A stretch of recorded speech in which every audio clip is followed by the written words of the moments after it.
a lot of these brothers, when shit get difficult, they just go blow weed. They ain't got nothing invested. See, when you invest in something and you hustle and you work for something, you got a different type of attachment to it. You're gonna have a cold day in hell for somebody to try to take this from you. We live by this, we die by this. We don't surrender, we don't retreat. Every man must search his own soul. I listen to that quote every morning. Every man must search his own soul. Do you know, man, that you can actually mess your life completely up? You can jack it all the way up and you can turn around and get it right. What if I told you you're only 6 months away from the life you've always dreamed of? The money, the body, the mindset, but only on one condition. You have to show up every day from here on out. Up until now, that's not a price you've been willing to pay. But the reality is, there are graveyards full of men that wish they could be in your spot. 6 months to become the man you always knew you could be. Don't wait 10 years. Don't wait 10 minutes. Don't even wait 10 seconds. The time to start is now. Listen to me, man. You have a great life in front of you, but your great life is in front of you. It's not behind you. What you did back there was learn the lessons to get you to where you are at this particular moment right here. One thing important is that we all have these moments in time that either make you or break you, that can determine the rest of your life. The rest of your life can be determined by one simple decision. 19 years ago, 300 pounds, I was spraying for cockroaches. I made a decision to try to be a Navy SEAL. My whole goal was to go on this path every day after work and to run a mile to a mile and a half. This rock was about the 0.5 mark in my run. This rock was a moment that should have broken. I got 0.5 into it. I weighed 297 pounds. I sat on this rock and I had a decision to make. I wanted to quit. I wanted to give up. There wasn't some inspirational quote. There wasn't nothing. It was me, myself, and it was freezing out here.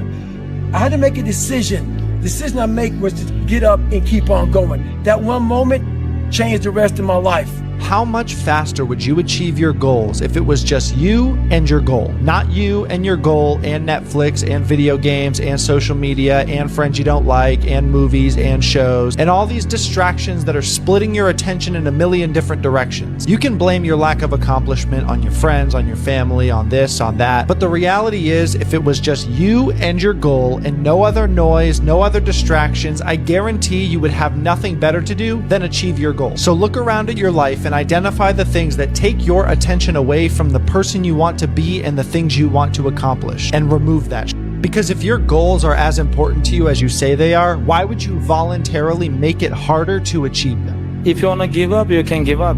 This is your choice. You can do whatever you want. You know, like my prime time, it was 32, 33. Your time's gonna come, but you cannot give up. To do anything successfully in life, you've got to want it as bad as you want to breathe. And if you want it that bad, if you're willing to give it that much, you get a big piece of what you want. And dreams do come true. Anything you want can happen and become a reality. I believe that sincerely, and I'll die on that thought.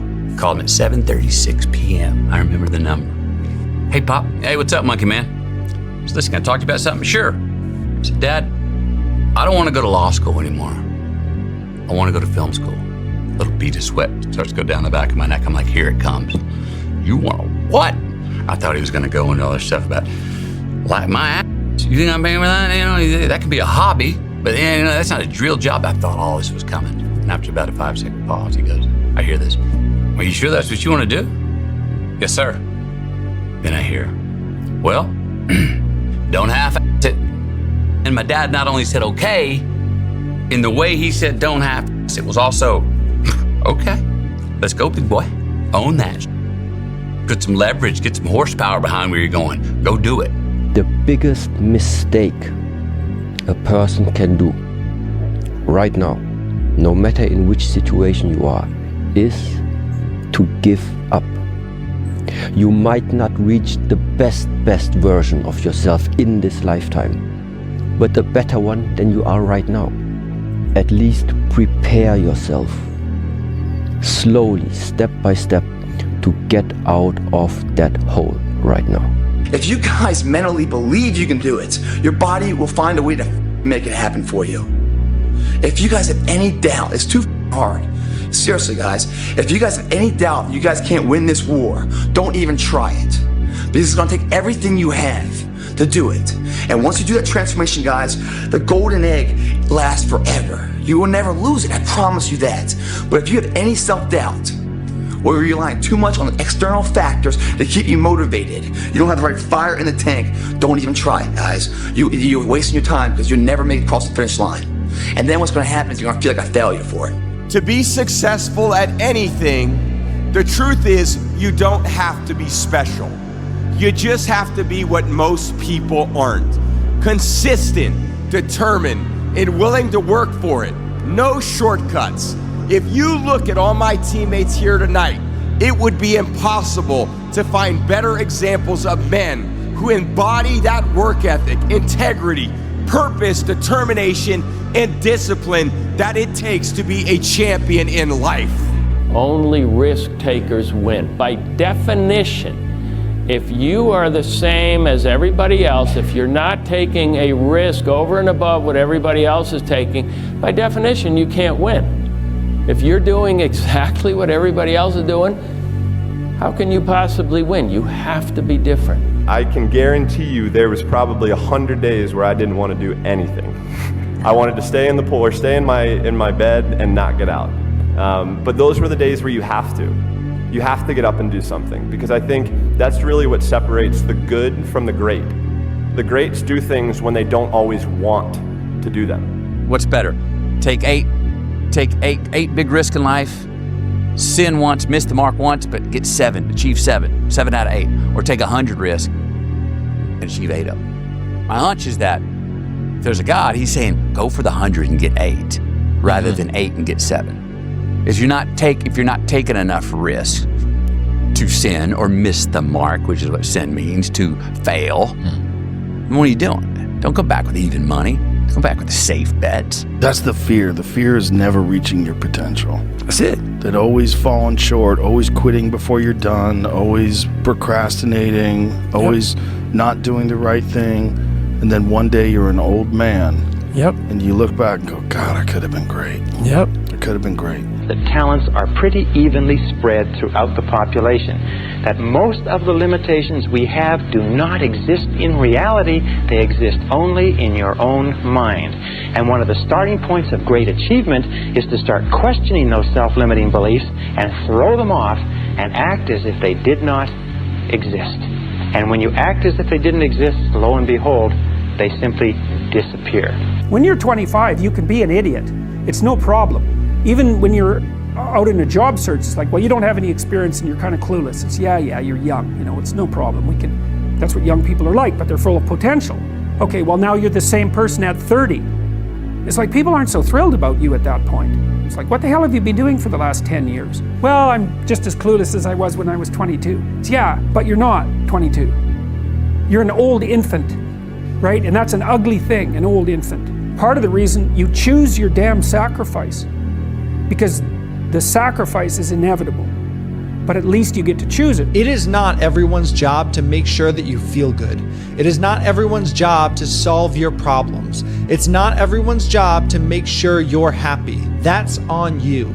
Only you. Understand that you are where you're at because of the decisions you made and the actions you took. And if you manage to convince yourself that it's everyone else's fault that you're miserable, not only is your entire life a lie, but you will be stuck in that misery forever. If you really want to free yourself from mental slavery, if you really want to escape the prison cell, if you really want to make your life better, blame yourself. Because in order to fix your own life, you have to believe that you're the one that up in the first place. And if you possess the power to screw up your entire life, you also possess the power to fix it. If you're going to try, go all the way. Otherwise, don't even start. If you're going to try, go all the way. This could mean losing girlfriends, wives, relatives, jobs, and maybe your mind. Go all the way. It can mean not eating for 3 or 4 days. It can mean freezing at a park bench. It can mean jail. It can mean derision, mockery, isolation. Isolation is the gift. All the others are a test of your endurance, or how much you really want to do it. And you'll do it, despite rejection and the worst odds, and it will be better than anything you can imagine. If you're going to try, go all the way. There's no other feeling like that. You'll be alone with the gods, and The nights will flame with fire. Do it. Do it. All the way. All the way. You will ride life straight to perfect laughter. It's the only good fight there is. When you've come from that place I talk about to the place I am now, it's not the peace you find. It's the peace I find.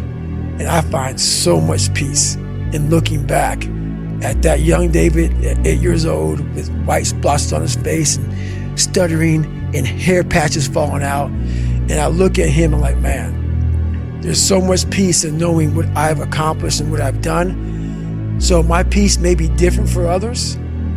That's why I never critique or never judge anyone, because I don't know your story, where you come from.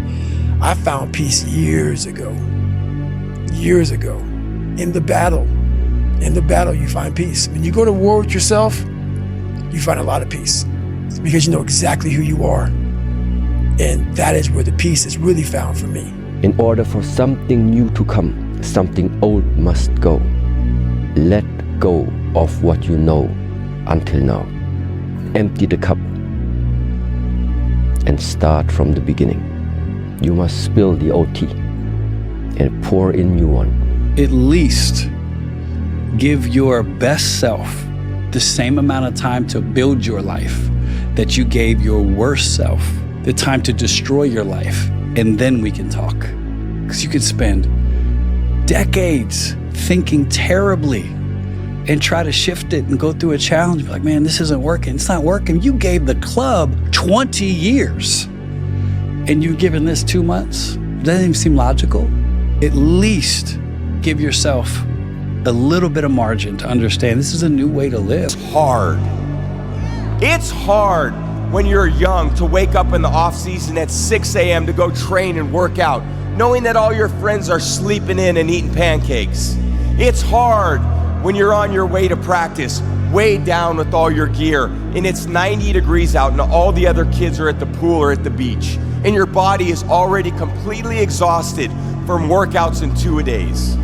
It's hard to throw, catch, block, and tackle, and hit kids when they're way bigger and way more developed than you, only to go home that night bruised and battered and strained, but knowing you have to show up again the next day for just the chance to try again. The Rocky cutscene lasts 2 minutes in the movie, but it can last 5 years in real life. And there is no background music. You know what I mean? And there's no audience waiting to cheer for you, and you don't know that you're gonna beat Apollo Creed. So you're in it for 5 years. And I think the hard part of entrepreneurship is the uncertainty that you don't know if it's gonna work out. But taking to the other natural extreme, if you did know and you were guaranteed that it was going to work, it wouldn't be worth it. So we want something from a world, we want a guarantee from a world that doesn't give any. And the fact that it doesn't give a guarantee is what makes it worth it. There's been many periods in my life that I've had internal growth, which was this: work, no results, but I'm a little bit better. Work, no results, but I'm a little bit better. Work, no results, I'm a little bit better. Work, boom. Just got paid. I just got paid. And it looks like overnight success. Yeah. It's like, oh, it happened in a year. No, bro, it doesn't. Because if you do all those things, even if nothing happens and you know you're doing the right thing and you're on track, overnight success becomes this easy thing because you were internally growing and then the bubble popped. And then boom, it looks like you were doing it all along. And the other thing that's so interesting about being alive is that you're all in. No matter what you do, you're all in. This is gonna kill you. So I think you might as well play the most magnificent game you can while you're waiting, because do you have anything better to do? Really? Why not pick the best thing possible that you could do? Why not do that? You know, when people can't get up in the morning and they can't get out of bed, I'm gonna tell you why. Because they can predict the feeling of everything that's gonna happen in their life, and their body's resigned to the familiar. It says, oh, another mundane day. But remember when you were a kid and you were going on a field trip? What happened then? You were up and dressed and ready to go before your parents were up. You know why? Because you knew something unexpected was going to happen. That's how we should live our lives. Waking up with the understanding to expect the unexpected, and something unusual should happen in our life as a result of our efforts. And it's just those beginning moments where it begins to happen that we begin to prove to ourselves how powerful we really are. Once you start talking to yourself negatively, it's over. There's no way you're ever going to take a chance on yourself or even try. So everything starts from a thought. How you talk to that thought turns into an action, and that action is going to turn into a habit. That habit is going to turn you into a character. Whatever type of person you are, you have an outcome instantly attached to you. The alcoholic who gambles all the time has a destiny attached to his life already. The athlete who wakes up at the same time every day and follows a real diet has a destiny attached to his life already. What type of character do you have to be first? What type of habits do you have to have? What type of actions do you have to do? How do you have to talk to yourself? You have to do the things that mean the most when no one's watching. Eat how you have to eat when it's just you and yourself. Don't cheat on your diet. You're only slowing yourself down. Don't do things that are gonna f up how you feel tomorrow. Set higher standards for yourself. Push yourself to be the best version of yourself early on in the day. And only then are you gonna start to change your identity. Setting higher standards comes right back into changing what you do. And if you can change what you do, and if you can change your thoughts, then you will change your sense of self. It was life and death. Either you live or you die. Which one do you want, Tom? That was the decision. In the corporate life and in the gym. But if you want something bad enough, you can't let anybody tell you you can't do something, not even yourself. A lot of days I'm like, oh, you can't do this, Tom. You can't be as quick as a 30-year-old on the computer. Bullshit. Let me show you. I mean, I would have arguments with myself. I could do it. People doubted me. I doubted myself sometimes too. I wish someone had told me in my 20s, Mel, take the biggest risks of your entire life right now. Remember, you have time. And in your 20s, you can get so scared and you can be so easily lulled into the idea that good is good enough, that feeling safe and comfortable is what you should always be looking for. That way of thinking in your 20s in particular, dead wrong.